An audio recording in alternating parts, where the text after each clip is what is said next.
مطالعہ کریں. فرض نماز کے علاوہ 100 رکعت نماز نفل روز پڑھیں. پتہ کرنا ہے غریب کہاں کہاں ہیں، ان کا خیال رکھنا ہے. اور نیرے پیسے نہیں دینے. ہمارے لوگ غریبوں کو پیسے ضرور دیتے ہیں، عزت نہیں دیتے. ان کو 4 پیسے کی مدد ضرور کر دیتے ہیں، پر عزت نفس کا خیال نہیں رکھتے. امام زین العابدین رضی اللہ تعالیٰ عنہ فرماتے ہیں، گزر رہے تھے، آپ دیکھیں نا، امام غزالی حدیث لائے ہیں کہ بندہ اور کچھ نہ کرے، کسی مومن کا دل راضی کر دے تو اللہ 60 سال کی نفلی عبادت کا ثواب عطا کرتا ہے. دل بدستاور کے حج اکبر است، از ہزارہ کا و یک دل بہتر است. کسی کا دل خوش کر دینا، اس کو راحت دے دینا، اس کو قرار دے دینا، اس کے لیے کوئی ایسا سامان کر دینا کہ بندہ مطمئن ہو جائے، سکون ہو جائے. یہ ہمارے ہاں جو لوگ ہوتے ہیں نا، سرکاری ملازمین، ڈیوٹیوں والے، ان کی طبیعتوں میں تلخی ہوتی ہے. یہ اگر صرف پیار کرنے لگ جائے نا، میں کچھ میڈیکل سے مسئلہ لوگ میرے احباب میں سے ہیں تو میں ان سے کہتا ہوں کہ شفا تو اللہ نے دینی ہے، چلو تم دعائی تو آج کے دیا کرو، تم آنے والے کی بات تو توجہ سے سنو. وہ بیچارہ اپنی بات ہمارے بزرگ تھے تو تعویذ لکھا کرتے تھے، بڑے عالم تھے.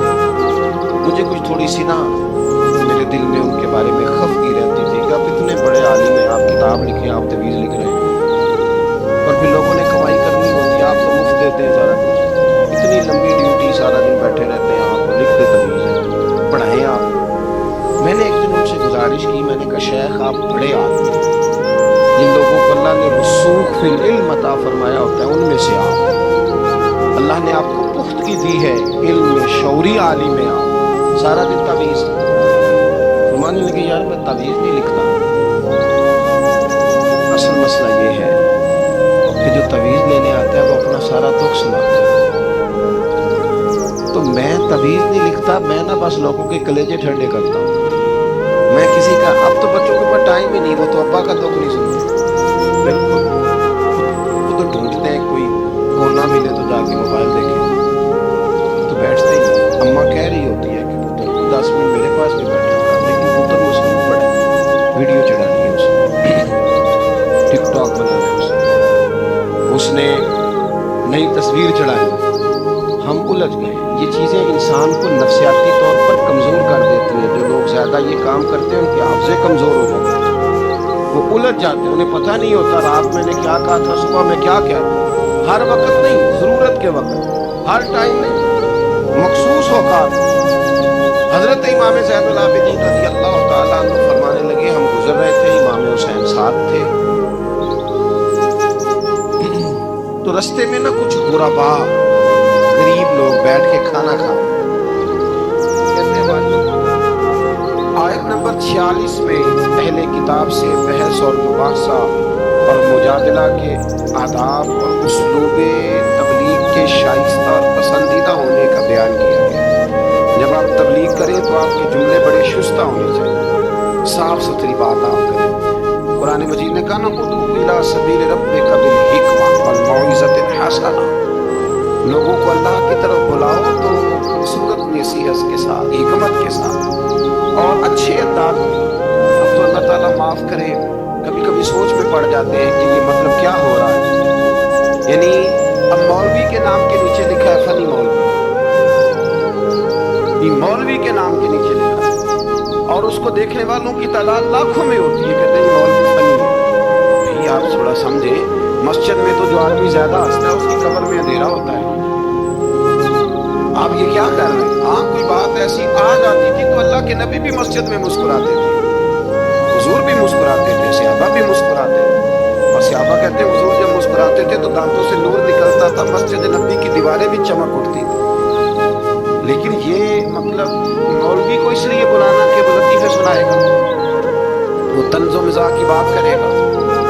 تو آپ نے کیا فرق رکھا مسجد میں، اللہ کے گھر میں اور دیگر جگہوں؟ آپ ذرا سمجھیے اس بات کہ وہی بات جو قرآن نے کہی کہ لوگوں نے دین کو کھیل تماشا بنا لیا ہے، معذرت لوگوں نے کھیل تماشا سمجھ لیا ہے، کس طرف مطلب قوم لگ گئی ہے، اور بڑا بڑا عروج ہے اور بڑی بڑی باتیں ہیں. بیچ میں ہے کیا کہ لطیفے سنائے جا رہے ہیں اور داستان سرائی ہو رہی ہے اور کہانیاں ہو رہی ہیں. اور قوم ہے کہ اس پر لگی ہوئی اچھی نصیحت، خوبصورت جملے میرے رسول کریم علیہ السلام کے غلام کہتے ہیں حضور جنت کا ذکر کرتے تھے تو یوں لگتا تھا ہم جنت کی سیر کر رہے ہیں، حضور دوزخ کی بات کرتے تو ہمارے خوف سے رونگٹے کھڑے ہو جائیں، اور حضور قیامت کا ذکر کرتے تو یوں لگتا کہ نکل کے باہر جائیں گے تو قیامت آ جائے گی۔ یہ انداز تھا حضور کا بات کرنے، تو لہذا بڑی شستہ، بڑی صاف ستھری اور بڑی میٹھی اور بڑی ٹھنڈی بات کریں۔ دین کی بات جب آپ کریں تو پھر اس میں گھسن چھلکے، عام آدمی اور دیندار آدمی کے لب و لہجے میں فرق ہونا چاہیے، اسے سمجھنا چاہیے۔ اللہ توفیق عطا فرمائے۔ رسول اللہ صلی اللہ علیہ وسلم کی صفات میں سے ایک صفت نبی امی ہونا بھی ہے۔ امی کا معنی اعلیٰ حضرت نے فرمایا بے پڑھا ہوا، جس نے دنیا میں کسی سے پڑھا نہ ہو، یعنی آپ نے رسمی طور پر لکھنا پڑھنا نہیں سیکھا۔ اس میں بھی اللہ تعالیٰ کی بے پناہ حکمت ہے کہ حضور نے دنیا میں آ کے پڑھنا لکھنا نہیں سیکھا۔ آیت نمبر 48 میں فرمایا کہ آپ نزول قرآن سے پہلے کوئی کتاب نہیں پڑھتے تھے۔ یہ بڑی انوکھی بات کا ذرا سمجھیے گا، یہ بھی میرے نبی کی شان ہے۔ حضور نے قرآن کے نازل ہونے سے پہلے رب فرماتا ہے کوئی کتاب پڑھی ہی نہیں، کوئی کتاب حضور نے پڑھی نہیں، لیکن حضور تورات کی باتیں بھی بتاتے تھے، انجیل اور زبور کی باتیں بھی بتاتے تھے، وہ نہیں پڑھا حضور نے، اور نہ ہی نبی پاک علیہ السلام دائیں ہاتھ سے لکھتے تھے، لیکن حضور کا لکھنا بہرحال ثابت ہے۔ بعد میں نبی پاک کا بطور معجزہ لکھنا ثابت ہے، احادیث مبارکہ سے ثابت ہے، لیکن حضور علیہ السلام نے نہ کوئی کتاب پڑھی، نہ دنیا میں حضور کسی کے شاگرد ہوئے۔ الرحمن علم القرآن، رحمان فرماتا ہے میں نے خود انہیں قرآن سکھایا ہے۔ حضور نے اپنے رب سے سیکھا، ڈائریکٹ اللہ کے شاگرد ہیں میرے نبی کریم۔ اور یا اللہ کیا سکھایا، کیا سیکھا، تو فرمایا وَعَلَّمَكَ مَا لَمْ تَكُنْ تَعْلَمْ، محبوب جو نہیں جانتے تھے رب نے سارا ہی سکھا دیا ہے۔ لوگ پوچھتے ہیں آپ کے استاد کا نام کیا ہے؟ دیکھ جتنا بڑا استاد ہو شاگرد کا علم بھی اتنا بڑا ہوتا ہے، تو نبی پاک نے اللہ سے سیکھا ہے۔ اب آپ اندازہ کر لیں کہ اللہ نے کیا کیا علم میرے رسول کو سکھایا ہے۔ تو نبی امی کا معنی ہے بے پڑھا ہوا۔ آیت نمبر 50 سے کفار کے معجزے کی فرمائش کے جواب میں فرمایا کہ قرآن مجید سے بڑھ کر معجزہ اور کیا ہو سکتا ہے، اس کے علاوہ کیا معجزہ مانتے ہیں، یہ بہت بڑا معجزہ ہے۔ عذاب کے مطالبے میں فرمایا کہ اس کا ایک وقت مقرر ہے، وہ وقت پہ آئے گا، کسی کے کہنے پر نہیں آئے گا۔ آیت نمبر 56 میں مومن بندوں کو فرمایا جا رہا ہے کہ جس سرزمین پر اللہ تبارک و تعالیٰ کی رضا کے مطابق زندگی گزارنا مشکل ہو تو اللہ تعالیٰ کی عبادت کی خاطر وہاں سے ایسی سرزمین کی طرف ہجرت کر جاؤ جہاں تم بے خوف و خطر اپنے رب کی بندگی کر سکو۔ ہجرت کرنے کا حکم دے دیا اگر کہیں کھل کے عبادت کرنے کا موقع میسر نہ ہو۔ میرا خیال ہے دنیا میں شاید ہی کوئی ایسا خطہ ہو جہاں کھل کر عبادت کرنے کا موقع میسر۔